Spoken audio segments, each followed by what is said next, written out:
Répondant toujours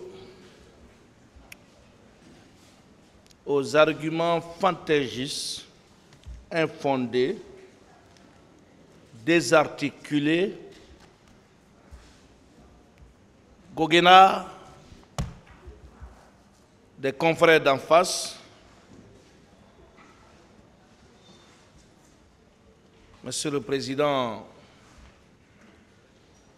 honorables assesseurs, j'ai entendu un confrère ici dire que le capitaine Moussa Dadis est là avec ses subordonnés parce qu'il n'a pas pris ses responsabilités.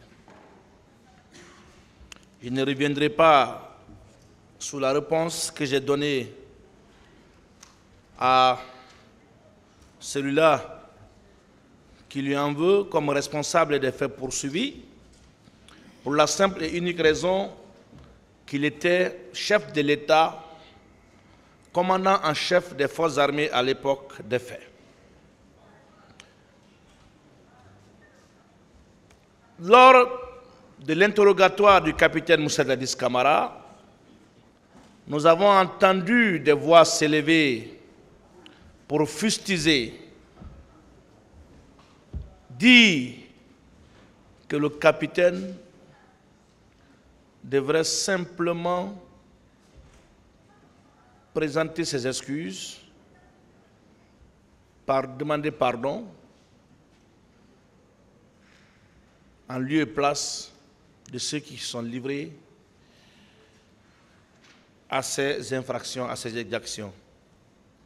Et il explique cette situation par le fait que nous sommes un pays en majorité musulman et que la majorité voudrait bien que ça soit ainsi pour qu'on tourne cette page. Certains confrères sont même partis jusqu'à lui poser cette question ici. Il vous a répondu en disant que ce n'est pas une option exclue, mais je veux savoir d'abord qui sont mes subordonnés qui sont coupables.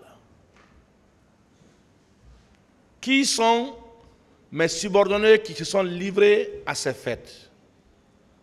Il vous a dit, je suis sensible à ce qui s'est passé. Je tiens à ce qu'il y ait justice.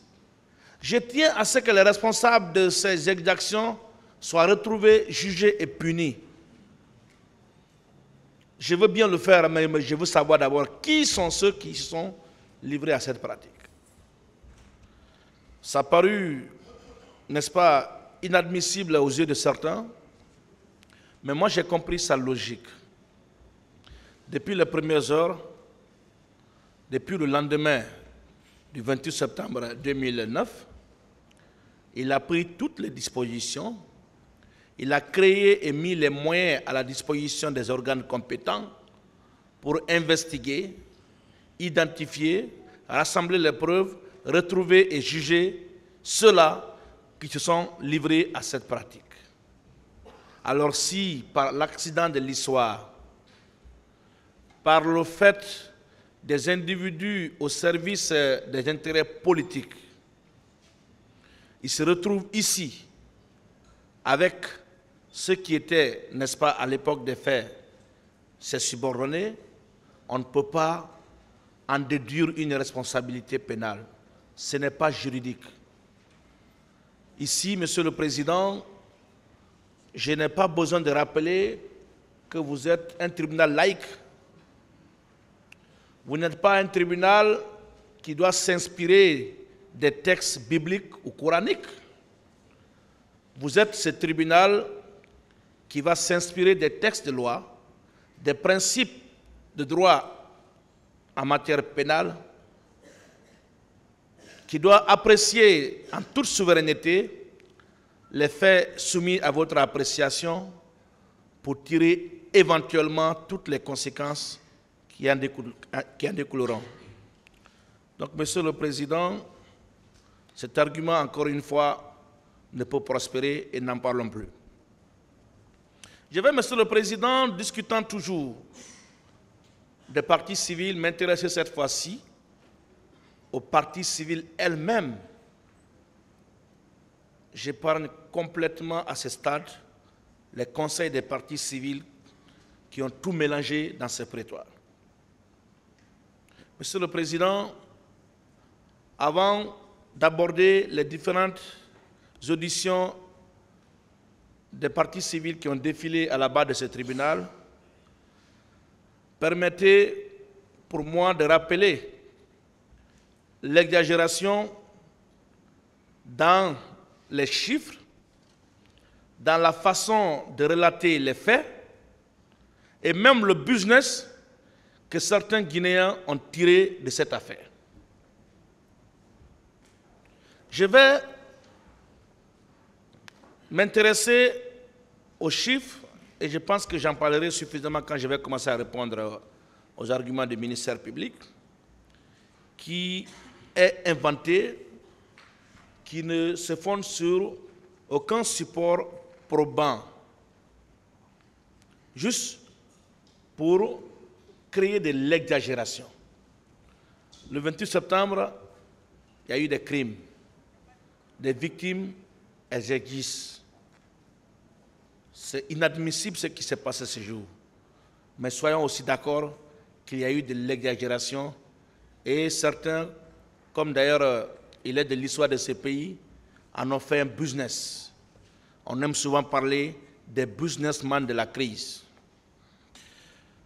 Monsieur le Président, Messieurs les assesseurs, je vais m'intéresser à l'ONG Avipa, qui s'est constituée partie civile dans ce dossier. Cette ONG est dirigée par cette dame battante, Mme Asmaou Diallo, et avait pour vice-président à l'époque un certain Yoro Julde Diallo. Vous allez comprendre et être d'accord avec moi. Le fait que cette dame qui a fait le tour du monde pour, dit-on, défendre les victimes et parents des victimes des événements du 28 septembre n'ait pas été entendue ici à la barre de ce tribunal. Moi, je m'attendais à ce que Mme Asmaou soit entendue comme partie civile. Depuis plus de 10 ans, elle est dans les médias en train de parler des crimes du 28 septembre. Depuis plus de 10 ans, elle a fait des va-et-vient à la CPI. Elle a été reçue dans les ambassades par des ONG. Elle a beaucoup parlé. Pourquoi elle n'a pas pris la parole dans ce prétoire pour vous expliquer ce qu'elle a subi ou ce qui est arrivé, n'est-ce pas, à son enfant qui aurait perdu la vie dans cette affaire? Pourquoi? Je pense que cette question doit vous intéresser.